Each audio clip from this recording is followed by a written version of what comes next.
Technology ان کے پاس ہوتی ہے، بڑے ان کے پاس میزائل اور راکٹ ہیں، لیکن اللہ فرماتے ہیں جب مومن ان کنتم مؤمنین، تم ہی غالب رہو گے، اگر مومن پکے ایمان والے ہیں تو آگے جتنی بڑی طاقت ہے یہ قدم بڑھائیں، یہ ان سے ٹکرا جائیں، اللہ فرماتے ہیں ہم انہی کو ہی فتح اور کامیابی عطا فرماتے ہیں۔ تو اللہ نے موسیٰ علیہ السلام کو فرمایا اپنی قوم سے کہو کہ ان سے جہاد کریں اور اس مقدس سرزمین میں داخل ہو جائیں۔ وہ مقدس سرزمین ملک شام کی زمین تھی، لیکن ان کے نصیب نہیں جاگے۔ موسیٰ علیہ السلام کی زندگی میں انہوں نے جہاد نہیں کیا۔ حضرت موسیٰ علیہ السلام بھی فوت ہو گئے، حضرت ہارون بھی فوت ہو گئے۔ بعد میں اللہ نے ایک اور جانشین پیدا فرمایا، حضرت یوشع بن نون۔ ان کو اللہ نے نبوت عطا فرمائی، حکمرانی عطا فرمائی، یوشع بن نون علیہ السلام۔ پھر ان کی سرکردگی میں، ان کی سربراہی میں وہاں بنی اسرائیل کے لوگ گئے اور جا کر ملک شام میں جہاد کیا۔ اللہ نے ان کو فتح عطا فرمائی، بیت المقدس بھی مل گیا، ملک شام بھی مل گیا۔ تو اللہ فرماتے ہیں اے موسیٰ علیہ السلام اپنی قوم کو کہو اس مقدس سرزمین میں داخل ہو جائیں۔ تو وہ مقدس سرزمین اللہ قرآن میں فرماتے ہیں ملک شام کی سرزمین ہے۔ پھر ایک اور قوم کا اللہ ذکر فرماتے ہیں 22ویں پارے میں سورہ سبا، اس قوم کا اللہ ذکر فرماتے ہیں وَجَعَلْنَا بَيْنَهُمْ وَبَيْنَ الْقُرَى الَّتِي بَارَكْنَا فِيهَا قُرًى ظَاهِرًا۔ یہ قوم سبا بڑی خوشحال قوم، بڑے ان کے باغات تھے، بڑی نہریں تھیں، بڑی اللہ نے نعمتیں عطا فرمائی۔ یہ ملک یمن میں رہتے تھے۔ اللہ فرماتے ہیں ان کے اوپر ایک بہت بڑی نعمت میں نے یہ بھی کی تھی کہ ان کے یمن سے لے کر ملک شام تک بہت لمبا فاصلہ تھا، تو بندہ جب سفر کرتا ہے راستے میں اگر جگہ ویران سنسان ہو تو ڈر لگتا ہے، دور کیا جانا 12 چک بھی بن جاتا بندے نے ڈر لگتا۔ رات کو کہتے ادھر نہ گئے کرو، سنتے ہوئے حیرانگی ہوتی ہے، چاروں طرف لوگ ہیں، چاروں طرف آبادی ہے، بڑے بڑے لوگ ہیں، ماشاءاللہ چودھری صاحبان بھی رہتے ہیں، مالدار لوگ بھی ہیں، اثر رسوخ والے بھی لوگ ہیں، لیکن رات کو جاؤ تو لوٹ لیتے ہیں۔ ابھی کچھ دن پہلے ہمارے ساتھ اسکول میں ایک استاد پڑھاتے تھے، وہ کہتے ہیں میں ایک دفعہ 5-6 ہزار میرے پاس تھا وہ لے لیا، دوسری دفعہ پتہ نہیں کتنے پیسے تھے وہ لے لیے۔ عجیب بات ہے، نہ کوئی پوچھنے والا ہے، نہ ان کی کوئی خیر خبر لینے والا ہے، نہ ان کو کوئی خوف ہے نہ ڈر ہے۔ ایک چودھری صاحب ایک علاقے والا اگر تھوڑی سی دھمکی دے دینا خبردار میرے علاقے میں کسی ایک بندے کو بھی، بھلے وہ رات کے 12-1 بجے چلے، ایک بندے کو بھی کسی نے انگلی کا اشارہ کیا میں اس کی انگلی کاٹ دوں گا، ایک بندے کو کسی نے ہاتھ لگایا میں اس کے ہاتھ کاٹ دوں گا، اس کی ٹانگیں کاٹ دوں گا۔ پھر دیکھیں کوئی رات کو 2 بجے بھی اکیلا جائے کوئی کچھ نہیں کہے گا، لیکن سارے ہی پتہ نہیں سوئے ہوئے ہیں، نہ پولیس نہ ہماری وہ حکومت کی طرف سے نہ علاقے والوں کی طرف سے۔ ابھی بھی رات کو ڈر لگتا ہے عشاء کے بعد جاؤ تو بھئی لوٹ لیں گے۔ عجیب حیرانگی ہوتی ہے، پریشانی ہوتی ہے کہ 2 کلومیٹر کا فاصلہ بھی نہیں ہے، گھر جاتے ہوئے، ان کا اپنا گھر ہے ادھر 12 چک میں، وہ گھر جاتے ہوئے بیچارے پریشان ہیں، اپنے گھر نہیں جا سکتے۔ رات کو عشاء ہو جائے تو پھر وہ گھر نہیں جا سکتے، وہ پھر ادھر ہی روڈ پہ سوئیں یا کسی کے ہاں سو جائیں، اپنے گھر میں بھی اطمینان نہیں ہے۔ اتنے گر چکے ہیں مسلمان، اتنے گر چکے ہیں ہم لوگ، تو یہ ویرانہ سا ہوتا ہے، ڈر لگتا ہے۔ اللہ فرماتے ہیں ملک یمن سے لے کر ملک شام تک لمبا فاصلہ تھا، لمبا راستہ تھا، لیکن ہم نے ایک نعمت ان پہ یہ کی کہ قوم سبا کو ملک یمن سے لے کر شام تک راستے میں آبادیاں ہی آبادیاں ہم نے آباد کر دیں۔ وہ راستے میں جتنا سفر کریں راستے میں ان کو کوئی پریشانی نہیں ہے، کوئی لوٹ کا ڈر نہیں ہے، کوئی کھانے پینے کی پریشانی نہیں ہے۔ راستے میں باغات بھی ہیں، آبادیاں بھی ہیں، بستیاں بھی ہیں، گھر سے کھانا لے جانے کی بھی ضرورت نہیں تھی۔ تو اللہ فرماتے ہیں یمن سے لے کر جس بستی علاقے میں جاتے اس علاقے کو اللہ فرماتا ہے قرًا ظاہرۃ بارکنا فیہا قرًا ظاہرا، وہ بھی برکت والی سرزمین، وہ بھی ملک شام ہے۔ جگہ جگہ قرآن میں اللہ ملک شام کی عظمت بیان فرما رہے کہ وہ برکت والی سرزمین۔ سورہ والتین والزیتون وطور سینین وہذا البلد الامین، اللہ نے اس سورت کے پہلی آیات میں 3 جگہوں کا ذکر فرمایا۔ والتین والزیتون، وہ جگہ جہاں انجیر زیادہ ہوتے ہیں، جہاں زیتون زیادہ ہوتے ہیں۔ وطور سینین، جو طور سینا والی جگہ ہے۔ ان تینوں جگہوں کا ایک ہی نام ہے اور وہ ہے ملک شام اور فلسطین کی سرزمین۔ وہیں انجیر والا علاقہ اللہ نے اس کی قسم کھائی، ادھر ہی زیتون والا علاقہ اللہ نے اس جگہ کی قسم کھائی، ادھر ہی طور سینا ہے جہاں حضرت موسیٰ علیہ السلام کو اللہ نے نبوت عطا فرمائی، وہ جگہ بھی ملک شام کی ہے۔ چوتھا اللہ نے ذکر فرمایا وہذا البلد الامین، یہ ملک مکہ مکرمہ جو بلد امین ہے اس کی بھی اللہ نے قسم اٹھائی۔ تو قرآن بھرا پڑا ہے ملک شام کی عظمت میں ہے، ملک شام کی تقدس میں۔ آپ علیہ السلام معراج کے سفر میں جاتے ہیں تو بیت المقدس میں نماز پڑھاتے ہیں۔ وہ بیت المقدس، وہ پورا ملک ہی ملک شام برکتوں والا۔ مکے کے لوگ آپ علیہ السلام سے ایک مطالبہ یہ بھی کرتے تھے، بڑے مطالبات کرتے تھے، ہماری یہ بات بھی مانو، ہماری یہ بات بھی مانو، ہم تب ایمان لائیں گے۔ ان کا ایک مطالبہ یہ بھی تھا کہ یہ مکے میں سنگلاخ پہاڑ ہیں، خشک وادیاں ہیں، کچھ نہیں ہوتا، نہ پانی ہے، نہ کھیت ہیں، نہ سبزہ ہے۔ آپ اللہ سے یہ کہیں کہ ہماری مکے کی زمین اور ملک شام کا آپس میں تبادلہ کروا دے، آپس میں تبادلہ کروا دے۔ اور جیسے وہاں سے اٹھا کے وہاں اٹھانا، کوئی ایک گٹو مٹی کا اٹھانا ہو، کہتے زمین ہی سرزمین ہی تبدیل کروا دے اللہ کو کہو، کیونکہ سرزمین ملک شام جو ہے وہ بڑی سرسبز و شاداب ہے، پانی بہت اعلیٰ، سرسبزہ بہت اعلیٰ، باغات بہت قسم کے اعلیٰ۔ تو اللہ قرآن میں فرماتے ہیں ظاہرتاً و باطنتاً، ظاہری برکتیں بھی ملک شام میں اللہ نے بڑی رکھی، باطنی برکتیں بھی اللہ نے علوم اور نبیوں کو اور انبیاء علیہ السلام کو، نبوت کو بھی اللہ نے وہاں رکھا۔ اللہ حضرت مریم اور حضرت عیسیٰ علیہ السلام کا بھی ذکر فرماتے ہیں تو وہیں پہ پیدائش ہوئی، الی ربوۃ ذات قرار و معین، کہ وہ ایک ٹیلے کے قریب حضرت عیسیٰ علیہ السلام کی پیدائش ہوئی۔ وہ ٹیلہ کیا تھا؟ وہ بھی ملک شام اور بیت المقدس والا ٹیلہ ہے۔ تو ایک ہمیں یہ پتہ ہو کہ اللہ نے قرآن میں اس جگہ کی کتنی عظمت بیان فرمائی جس جگہ پہ آج امت مسلمہ مظلوم ہے۔ قرآن میں جگہ جگہ اس کی عظمت ہے۔ حدیث مبارکہ میں آپ علیہ السلام نے بڑی عظمت اور بڑی شان اس کی بیان فرمائی۔ آپ نے فرمایا اللہم بارک لنا فی شامنا وفی یمننا، اے اللہ ہمارے ملک شام میں برکتیں عطا فرما، ہمارے ملک یمن میں بھی برکتیں عطا فرما۔ ملک شام کے لیے آپ علیہ السلام کی زبان مبارک سے دعائیں نکل رہی ہیں۔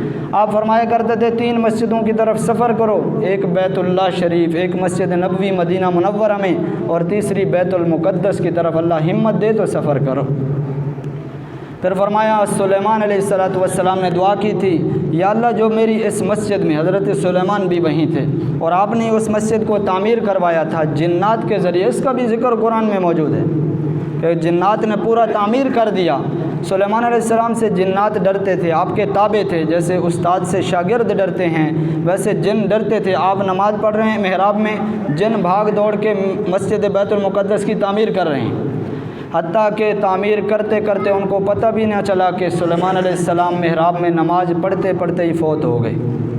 اور ایسے فوت ہوئے، اللہ کی شان بھی ہے کہ لکڑی عصا کا ٹیک سہارا لگا کے نماز پڑھ رہے تھے، وفات ہوئی تو لکڑی کے ٹیک لگاتے کھڑے کے کھڑے ہی رہ گئے۔ جنات کو خبر بھی نہ ہوئی کہ سلیمان کب کے فوت ہو چکے ہیں۔ فلما خر تبینت الجن، قرآن میں اللہ فرماتے ہیں جب وہ لکڑی ٹوٹی، سلیمان نیچے گرے، اللہ کانوا یعلمون الغیب، جنوں نے کہا کاش ہمیں پتہ ہوتا، پتہ نہیں یہ کب کے فوت ہو گئے ہیں، ہمیں اس وقت سے پتہ ہوتا تو یہ مصیبت ہم نہ اٹھاتے، ہم اسی وقت سے کام چھوڑ دیتے۔ لیکن اللہ نے فرمایا میں نے تو کام پورا کروانا تھا، کام مکمل کروانا تھا، اسی لیے یہ قدرت کا کرشمہ دکھایا کہ سلیمان کھڑے رہے۔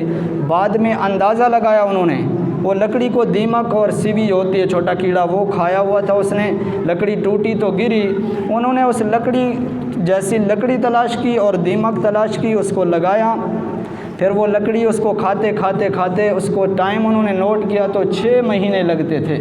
پھر ان کو پتہ چلا کہ 6 مہینے ہو چکے ہیں، حضرت سلیمان فوت بھی ہو گئے، ہمیں اس کی خبر ہی کوئی نہیں تھی۔ 6 مہینے اللہ نے لکڑی کے سہارے سے کھڑا کیا تاکہ اس بیت المقدس کی تعمیر بھی ہو جائے۔ اور ایک بات دنیا ساری کو پتہ چل جائے کہ دنیا میں اس وقت یہ لوگوں کا ذہن اور عقیدہ تھا کہ جنات بھی غیب کی خبر رکھتے ہیں، جنوں کو بھی غیب کی خبر ہے۔ تو اللہ نے یہ واقعہ قرآن میں ذکر فرما کے ہمیں اور آپ کو بتا دیا کہ جنات کو لو کانوا یعلمون الغیب، وہ خود کہہ رہے تھے کاش ہمیں پتہ ہوتا، ہم یہ مصیبت نہ اٹھاتے، تاکہ دنیا کو پتہ چلے جنات کو علم غیب کوئی نہیں ہے، غیب کی خبر کوئی نہیں ہے، غیب نہیں جانتے، غیب صرف اللہ جانتے ہیں۔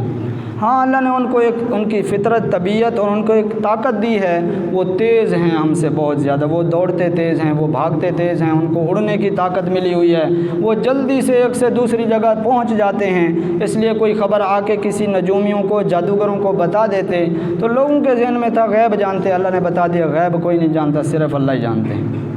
تو جس سرزمین پہ بیت المقدس کو سلیمان علیہ السلام نے تعمیر کروایا اور اللہ کے نبی صلی اللہ علیہ وسلم نے جس کے لیے دعائیں کی، قرآن میں جگہ جگہ اللہ نے اس کی برکتوں کا ذکر فرمایا، آج وہ بیت المقدس مظلوم بن کے امت مسلمہ کی طرف دیکھ رہا ہے۔ ایک فلسطینی نے عربی میں لکھے جملے، وہ عربی اس نے لکھا کہ کاش آج عمر بن خطاب زندہ ہوتے، کاش آج عمر بن خطاب زندہ ہوتے تو یہودیوں کا دنیا سے نام و نشان مٹا دیتے۔ پھر انہوں نے لکھا کاش عمر بن عبدالعزیز زندہ ہوتے، یہ عمر بن عبدالعزیز حضرت عمر کی اولاد میں سے ہیں، دوسری تیسری پشت میں سے ہیں، اگر وہ زندہ ہوتے تو وہ اتنا بڑا لشکر مسلمانوں کی ہماری مدد کے لیے بھیجتے کہ اس لشکر کا پہلا حصہ اگلا حصہ ہمارے ملک میں ہوتا اور اس کا پچھلا حصہ اس کے اپنے ملک میں ہوتا، یعنی اپنے ملک سے اتنا بڑا لشکر روانہ کرتے، وہاں بھی لوگ پہنچ جاتے، ابھی تک پیچھے سے لشکر جا رہا ہوتا، اتنا بڑا لشکر وہ ہماری مدد کے لیے بھیجتا، مسلمانوں تم کہاں ہو۔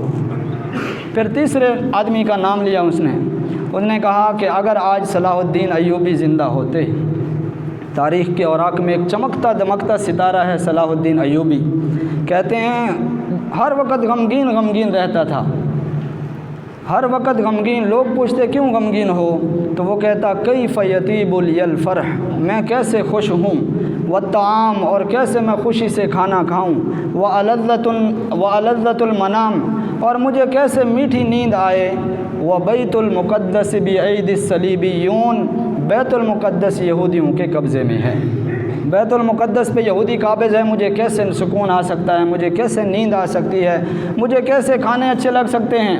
پھر اللہ نے اس کا بندے کا انتخاب فرمایا، اس کو چنا اللہ نے، پھر وہ فوجیں لے کر گیا اور 70-80 سال جو یہودی وہاں قابض تھے، اللہ نے اس مرد مجاہد کی برکت سے ان کو دفع کیا، بیت المقدس دوبارہ فتح ہوا، دوبارہ مسلمانوں کے قبضے میں اللہ نے وہ عظیم مقدس اور بیت المقدس کا گھر دے دیا۔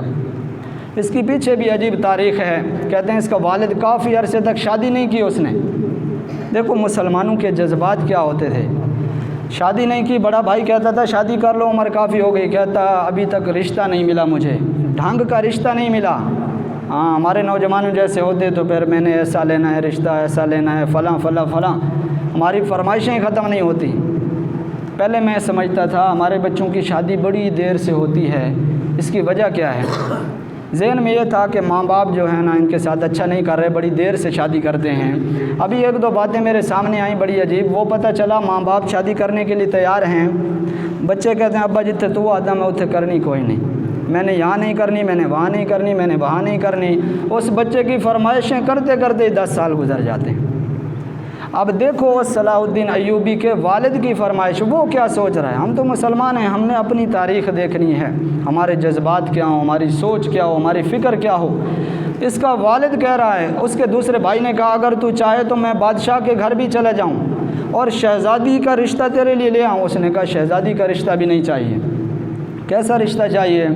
میں ایک ایسی عورت سے شادی کرنا چاہتا ہوں جو اللہ کی ایسی نیک بندی ہو، جس کے پیٹ سے اللہ مجھے ایسا بچہ دے جو بڑا ہو کر بیت المقدس کو آزاد کروائے۔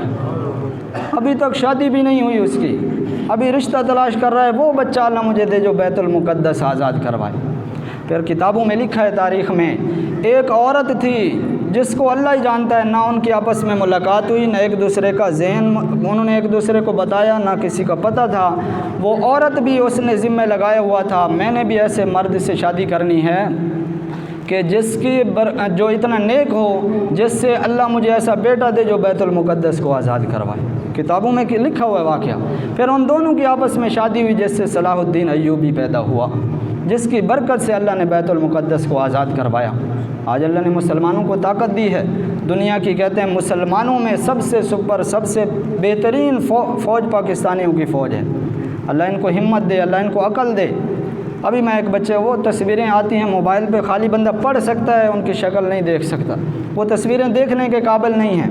چھوٹے چھوٹے معصوم بچے، کسی کی ٹانگ نہیں، کسی کا بازو نہیں، میں تو ڈیلیٹ کر دیتا ہوں، صرف نیچے پڑھ لیتا ہوں کہ لکھا ہوا کیا ہے، وہ دیکھنے کے قابل نہیں ہے۔ کوئی 8-10 سال کی بچی ہے، وہ اپنے چھوٹے بہن بھائیوں کو اٹھا کے ایسے آنکھیں اوپر اٹھا کے فریاد کر رہی ہے اور کسی کو پکار رہی ہے کہ ہمارا کوئی پرسان حال کوئی نہیں ہے۔ ایسی غمناک وہ ایک بچے کا میں پڑھ رہا تھا، ان کے صبر اور حوصلے بھی عجیب ہیں۔ وہ بچہ کہتا ہے جب ہمارے ادھر گولہ باری ہوتی ہے، بمباری ہوتی ہے، تو میری اماں سب کو کمروں سے باہر نکال کے صحن میں لے آتی ہے کہ اندر کہیں دیواریں نہ گر جائیں، مکان نہ گر جائے۔ صحن میں آ کے اماں نے یہ کہا کہ کیا آج کوئی مسلمان نہیں ہے، آج کوئی صلاح الدین ایوبی نہیں ہے؟ وہ یہودیوں کو اس نے سبق سکھایا تھا۔ کہتے ہیں آج بھی اس کی قبر پہ جا کے یہودی کہتے ہیں اب بتانا ہم تیرے مسلمانوں کے ساتھ کیا کر رہے ہیں۔ وہ بھی کہتا ہوگا کہ کاش میں اوپر ہوتا دنیا میں، کاش میں زندہ ہوتا تو تمہیں بتاتا کہ کس طرح مسلمان کو ہاتھ لگانا ہے۔ تو وہ بچہ کہتا ہے اماں باہر لے، کہتی ہے کوئی نہیں ہے۔ جب اماں نے یہ الفاظ کہ اماں کا درد دیکھیں، اور وہ نوجوان بچہ میرے موبائل میں ابھی بھی ہے، اس کا کوئی 15 سال بھی اس کی عمر نہیں ہے، وہ کہہ رہا تھا اماں جان آپ کیوں پریشان ہیں، ہم کسی سے کوئی امید نہیں رکھتے، ہم کسی کی طرف نگاہ نہیں اٹھاتے، ہمیں کسی کی مدد کی ضرورت نہیں ہے۔ اللہ کی قسم وہ کہتے ہیں آج کوئی فرشتہ بھی آ جائے ہم اس کو بھی کہیں گے، وہی جواب دیں گے جو سیدنا ابراہیم علیہ السلام نے اس کو جواب دیا تھا، جو آگ میں جاتے ہوئے ابراہیم کے پاس فرشتے آئے تھے۔ ابراہیم علیہ السلام آگ میں جا رہے ہیں، فرشتے آئے، ابراہیم ہم تیری مدد کریں؟ تو سیدنا ابراہیم علیہ السلام نے فرمایا اما من کا فلا، مجھے تمہاری مدد کی ضرورت نہیں ہے، جس اللہ کے لیے میں قربان ہونے جا رہا ہوں وہ اللہ مجھے دیکھ رہا ہے، وہ میری مدد بھی کرے گا۔ تو وہ بچہ کہہ رہا آج ہم بھی وہی جواب دیں گے کہ اگر آج فرشتہ بھی آج ہم کہیں گے ہمیں آپ کسی کی مدد کی ضرورت، ہمارا اللہ ہمیں دیکھ رہا ہے، اللہ ہی ہماری مدد فرمائے گا۔ تو اللہ سے دعائیں کریں، رو رو کے دعائیں کریں، اللہ پاک کوئی ہمارے حکمرانوں کو، بڑوں کو کوئی ہدایت نصیب فرمائے، اللہ ان کو کوئی سمجھ دے کہ وہ آگے بڑھیں، انشاءاللہ وہ قدم اٹھائیں تو کام ہو سکتا ہے، اللہ ان کی مدد فرمائے، ظالموں کو تباہ فرمائے۔ وآخر دعوانا الحمدللہ رب العالمین۔ سنت پڑھ